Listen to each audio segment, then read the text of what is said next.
Propiedades de la tabla periódica. Presentan los elementos químicos y se repiten secuencialmente en la tabla periódica por la colocación en la misma de un elemento. Podemos deducir que los valores presentan dichas propiedades así como su comportamiento químico. Tal y como hemos dicho, vamos a encontrar una variedad de propiedades en la tabla. Esto supone que la variación de una de ellas en los grupos va a responder a una regla general. Esto nos permite, al conocer estas reglas de variación, cuál va a ser el comportamiento químico de un elemento, ya que dicho comportamiento depende en gran manera de sus propiedades periódicas.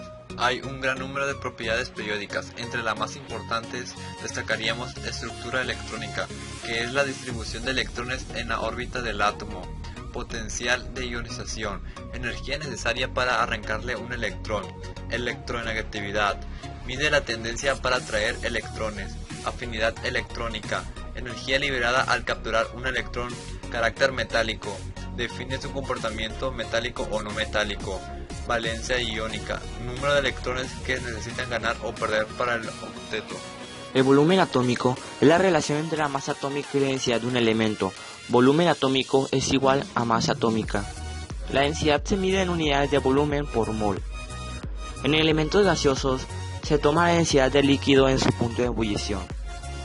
En sólidos con estructuras moleculares alotrópicas, como el azufre, se elige la más estable. En sólidos con estructuras cristalinas alotrópicas se toma la densidad del que tiene el número de coordinación 6. El volumen atómico aumenta con el número atómico en elementos del mismo grupo. Por ejemplo, el del potasio será mayor que el del sodio, etc. Los grupos con mayor volumen atómico son los metales del bloque S, después los no metales y finalmente los metales de transición. En un periodo disminuye hacia la derecha de la tabla periódica, salvo en los elementos cobre, zinc y galio, donde el volumen aumenta. Electronegatividad es una medida de la fuerza de atracción que ejerce un átomo sobre los electrones de otro en un enlace covalente.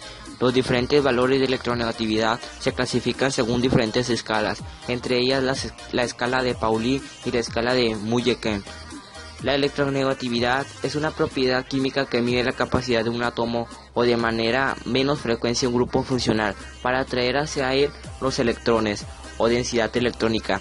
Cuando forma un enlace covalente en una molécula, también debemos considerar la distribución de densidad electrónica alrededor de un átomo determinado frente a otro, tanto en una especie molecular como en un compuesto no molecular. El enlace entre átomos de la misma clase y de la misma electronegatividad es apolar. Cuanto mayor sean las diferencias de electronegatividad entre dos átomos, tanto mayor sea la densidad electrónica del orbital molecular entre las proximidades del átomo más electronegativo, se origina un enlace apolar. Escala de Pauling. Pauling la definió como la capacidad de un átomo en una molécula para atraer electrones hacia sí. Sus valores basados en dos termoquímicos han sido determinados en una escala arbitraria denominada escala de Pauling, cuyo valor máximo es de 4. Es un valor asignado al flúor, el elemento más electronegativo. El elemento menos electronegativo es el cesio, que tiene una electronegatividad de 0.7. La electronegatividad es un átomo determinado que está afectado fundamentalmente por dos magnitudes, su masa atómica y la distancia promedio de los electrones de valencia. Con respecto al núcleo atómico, esta propiedad se ha podido correlacionar con otras propiedades atómicas y moleculares. Fue Linus Pauling el investigador que propuso esta magnitud por primera vez en el año de 1932 como un desarrollo más de su teoría del enlace de valencia. La electronegatividad no se puede medir experimentalmente de manera directa, como por ejemplo la energía de ionización, pero se puede determinar de manera indirecta efectuando cálculos a partir de otras propiedades atómicas o moleculares. La energía de ionización es la energía mínima necesaria para arrancar un electrón de un átomo en fase gaseosa y estado fundamental, siendo el electrón arrancado el más externo, es decir, el más alejado del núcleo. Esta energía corresponde a la primera ionización.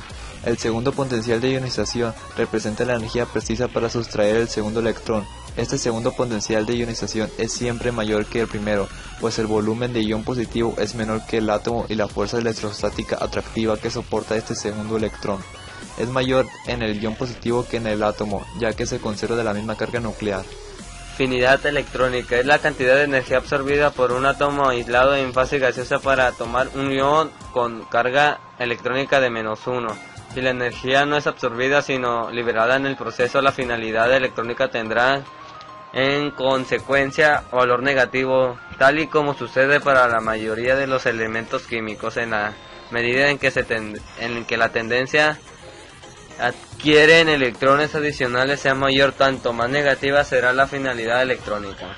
De este modo, el flúor es el elemento que con mayor facilidad adquiere un electrón adicional, mientras que el mercurio es el que menos lo tiene.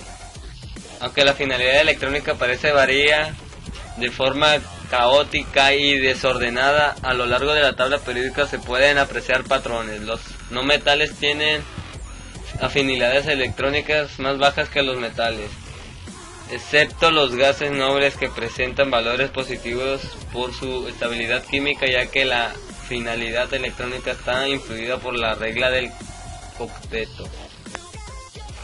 Radio atómico. El radio atómico se define como la distancia medida que existe entre los núcleos atómicos de dos átomos que se encuentran unidos mediante un enlace. Para los átomos que se unan mediante una sucesión de electrones, el radio atómico, para esta se considera el átomo es como una esfera. El radio atómico aumenta a medida que se aumenta en el periodo y a medida que se baja en el grupo.